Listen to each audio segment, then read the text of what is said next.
Hi guys, so I've been through and tidied this up a little bit. I haven't changed much. One thing I changed over here was I changed the expression that was adding the width attribute to our traces.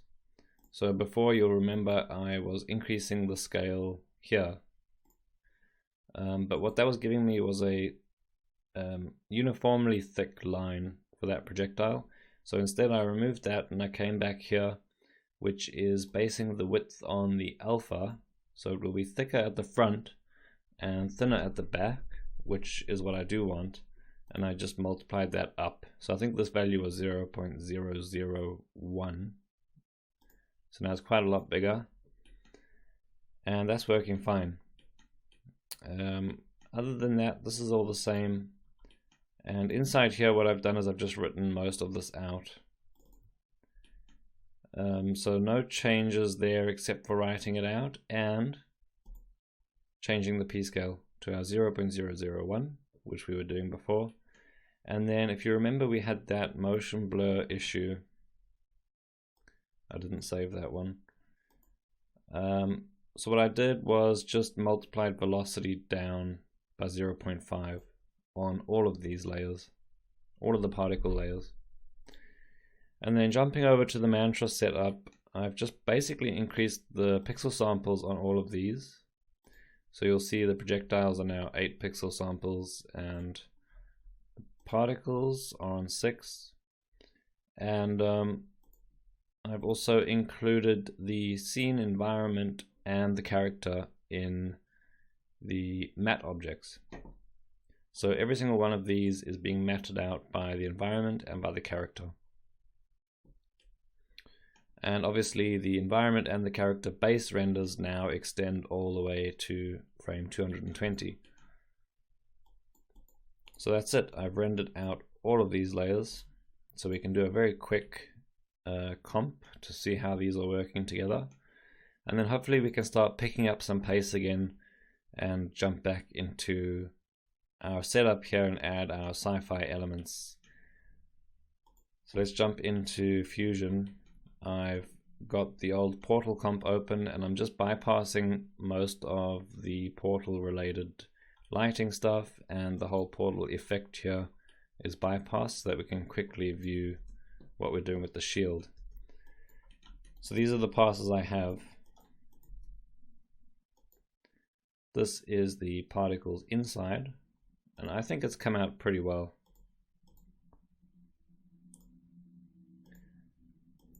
This is the main particle render.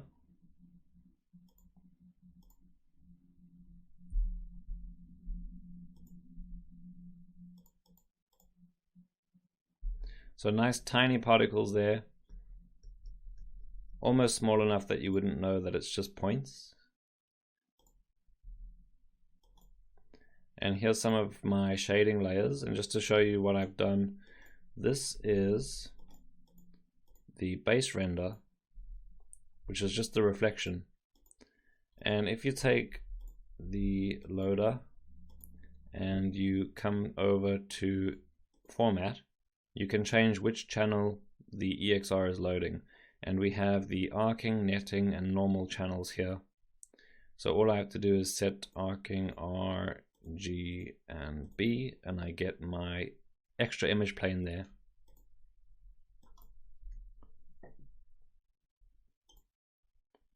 So this has actually worked out really well. And you saw how simple the shader is for this, but I guess what gives it life is the fact that we're using the particle sim to mask out the colors in the shader. So it already feels pretty dynamic, and the noise is just moving up. But obviously we've found that we can clamp that noise with the Worley, add extra turbulence to the rest position to give us these kind of shapes that feel slightly electrical. And the other noise is this one, which is the netting one. It's not moving at all. And then we have just the straight up reflection, and there's our projectile render.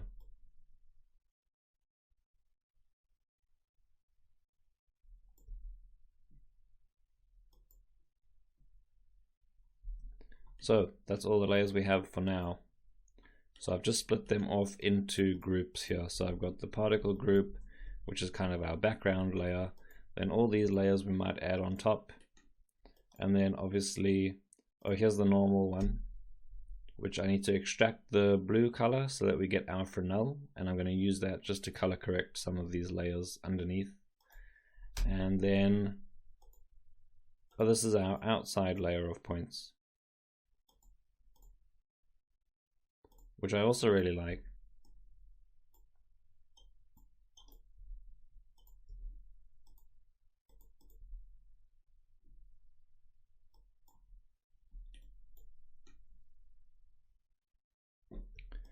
So let's take a look and try and assemble something basic here, just to get an idea of what we've got.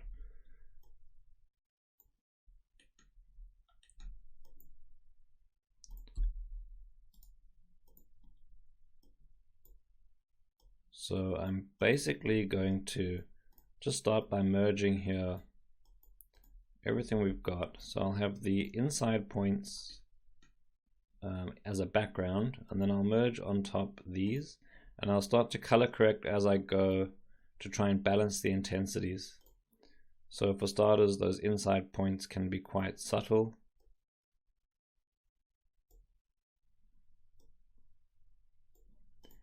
And I want these outside points to be quite contrasty, because these are the kind of the visual cue, I think, for the impact. They're the most explosive. So if we can get the bright spots to really pop. See over there, they're yellow at the moment, so we can brighten that all up.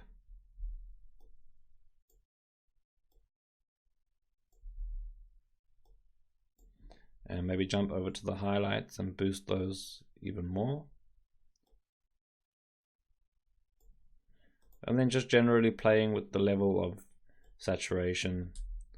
You know, we can be quite extreme here at the start, because we can always tone it down like we did with the portal. So I'm trying to kind of blend these together until they feel like they're part of a cohesive looking effect, and nothing stands out as being a completely separate layer. So you can see there I'm matching the kind of redness of the whole thing.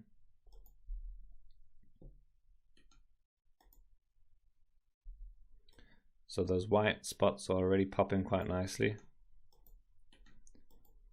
Let me go ahead and duplicate our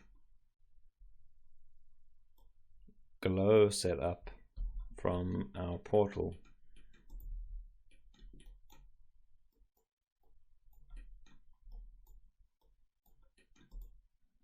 Just so we can start seeing how this looks as we move down the chain here.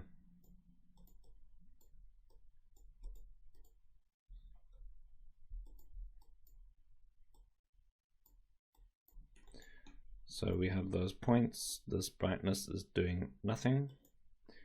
Our small blur, our medium blur, and our huge blur.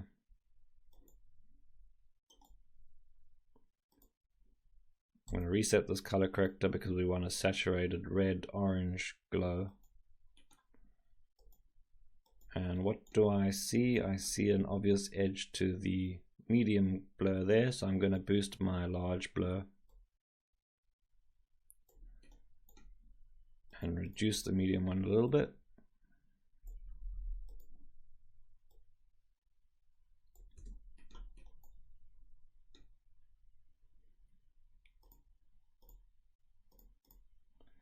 So that's added a nice magical quality to it already.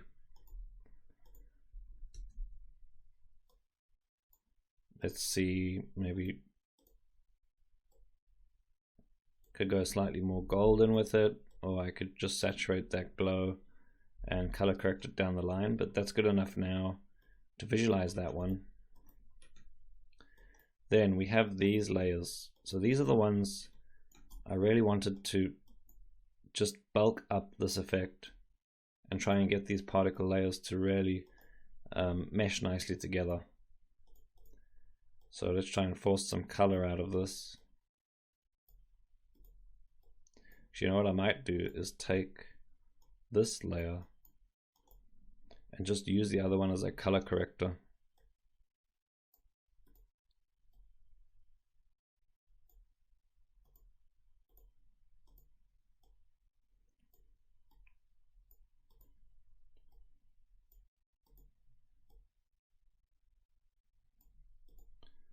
So at the moment I'm just subtly adjusting the saturation values on the color here to get something that matches, and I'll merge this on top and burn it in. Switch off alpha. So if I disable this,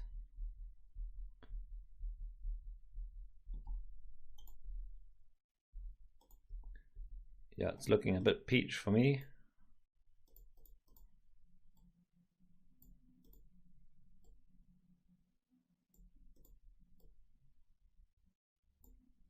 So again, it doesn't need to be super strong. I just need enough to fill in those gaps. So it's really subtle, but if I switch it off, you can see it's adding something. And then I'm going to do that here is I'm going to color correct this layer. So instead of just merging on a completely new layer, I'll just take this one here, plug it into the mask, and boost this layer up. And if I come over here, I can choose which channel my mask is using, and I'll use luminance. So there I can get those arcs inside, and I can even adjust the mask here. Or just color correct this layer, and then the luminance value will be affected as well.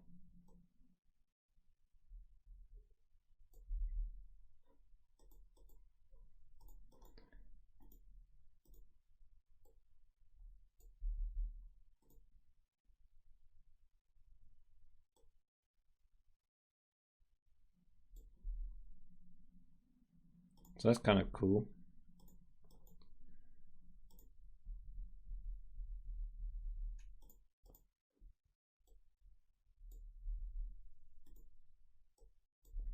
So this is where I'll spend a lot of my time. It's just kind of tweaking these gammas and gains and just trying to merge these passes together while looking at a semi-final result.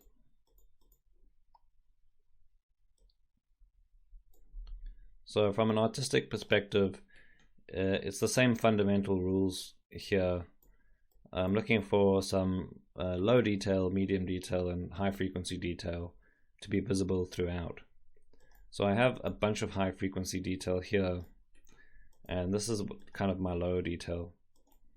So all I need is for my high frequency detail to still be quite visible and punchy on top of the low detail stuff. And the purpose of the low detail should fulfill its role by not being completely noticeable, but it's the type of thing that when you remove it, you notice that it's gone.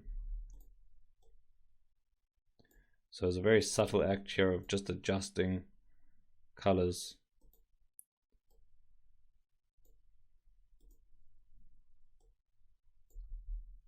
Trying out different saturation levels. I might go very saturated and just desaturate it later on.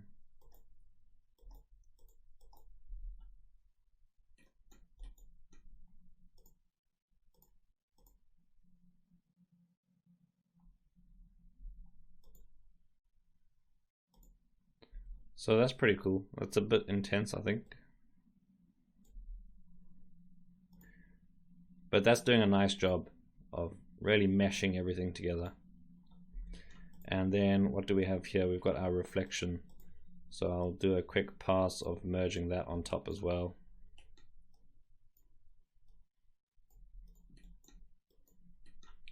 And we'll burn this on again. We only need the bright bits. And let's boost this.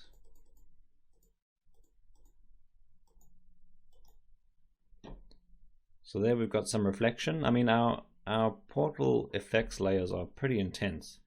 So we're not going to see a reflective surface everywhere. And in fact, it might be a good idea to mask the reflection by this layer. So it's only reflecting where the portal's been hit and where the shockwaves are rippling out. So I'll put a boolean down there and I just plug this into the yellow one and subtract. And then over here I can apply mask inverted. Oh, no, this should be in the blue one. The reflection should be in the yellow one, which is background, and then I want this layer to be in the mask, which is blue. And then I subtract and invert that mask, and I'll set that to luminance. So we're removing most of the reflection here, but it should be the most intense where the impacts are. So let me put down another brightness and contrast here.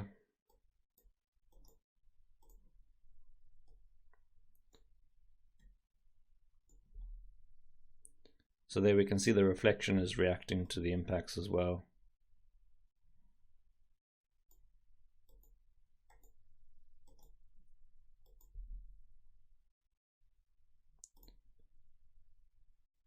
So that's kind of cool. It's not a constant reflection in the dark areas, but when you see it, you can see it kind of shimmering.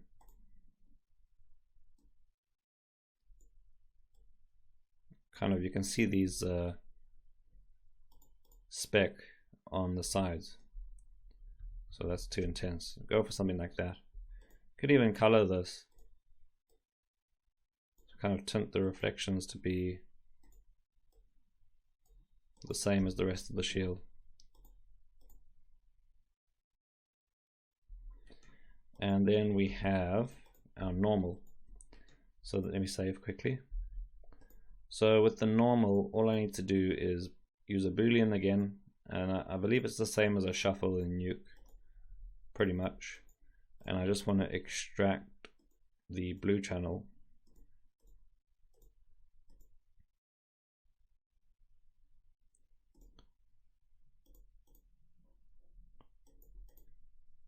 And I can color correct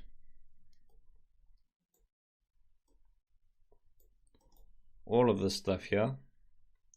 So I'll use the blue channel as a mask, and if I color correct the blue channel, I should be able to bring this down to a value where I get my Fresnel. So something like that.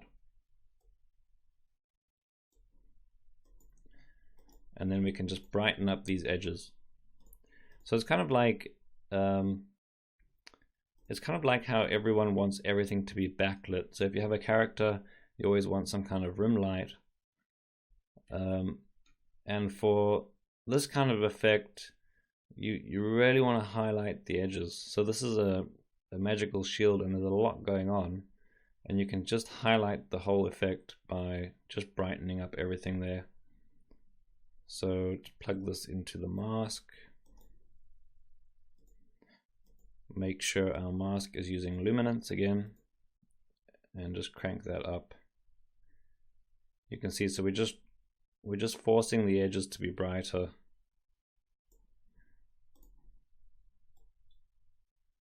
So we have some control there, and we can have a pretty dark interior and a pretty bright edge. So with something like that, I would desaturate as well. So you don't want that brightness to cause overly saturated bright areas because it stops feeling bright. So you just desaturate the highlights at least, or even if you're brightening up here, we can desaturate the whole thing. And it just makes for a classier effect.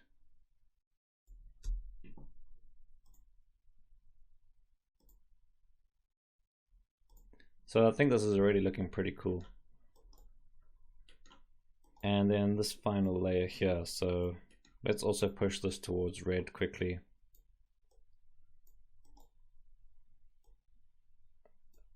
and we'll burn this on as well. All these completely emissive effects can just be burnt on.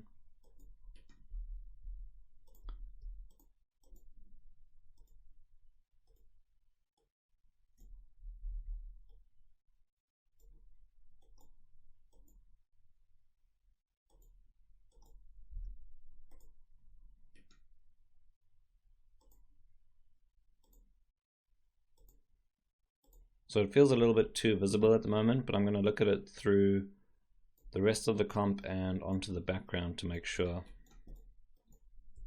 Oh, that's a big glow. That's very glowy. So let me knock this back. We'll do what we did last time, and I kind of knock the whole effect back.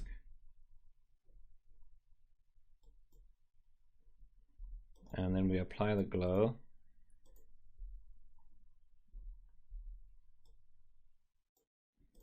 And then we can bring the colors back after the glow. Now it doesn't reduce the amount of glow, but the point is to be applying these kind of blurs and color correctors here on a much less intense effect. And at the end of the day, the effect in the shot might look better when it's much less intense. But let's start with this over here. And then as usual, I will always have something at the end, because I'll go pretty extreme on the color differences here, and at the end I'll start to try and grade it all together, so we make sure like we have a certain amount of red, a certain amount of green. We knock it back if we need to, we gamma down so that we get some contrast, and then overall we can desaturate to bring everything basically into the same range. So you can see there I've even just really quickly adding a little bit of uniform color, contrast in terms of having a lower gamma and a higher gain, and then desaturating everything.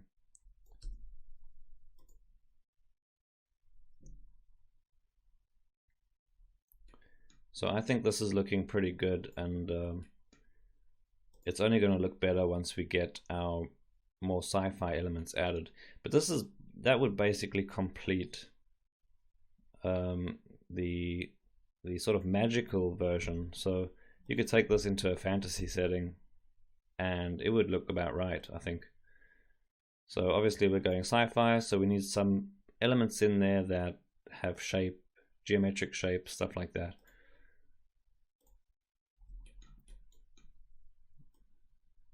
I won't worry about, oh well, let me do a quick comp of the projectiles.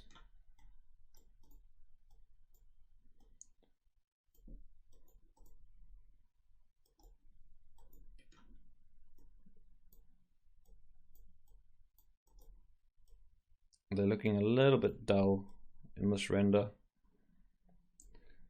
so they can be more intense. See our little glow there. The highlights can be very intense. And then I think they just need a little bit more saturation.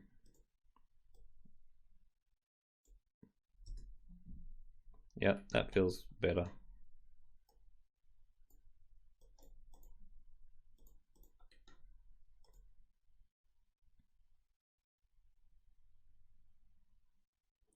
So a quick test here, I'm not going to bother using any displacers for now until we start to really finalize this effect. This is more to see if I'm happy with the elements I've got there, or if I think there's anything missing or I need to change anything. Like for example, this layer is really bugging me because it just hangs around for too long. But I think that's a matter of keying a color corrector in comp here. But in terms of the actual traces, the look of them, the timing, the initial particle simulations, and the reflections, all of that seems to be working pretty well for me. And like I said, the additional layers, the sci-fi layers, I think they're only going to add extra complexity to this, which is cool. And then when we come back and wrap this comp up, we'll also have a lighting pass. So we need to make a lighting a geolight from one of these layers. So the floor is getting affected by this light. The traces are casting light, maybe. We're going to add some sparks, some smoke, you know, all the secondary effects to the shield. So, but for now, let's concentrate on the shield itself, and we'll save the environment lights and the smoke and sparks for when we're just about finished.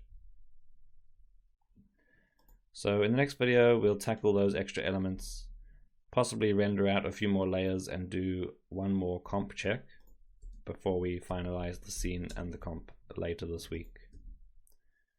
So I'll see you in the next video.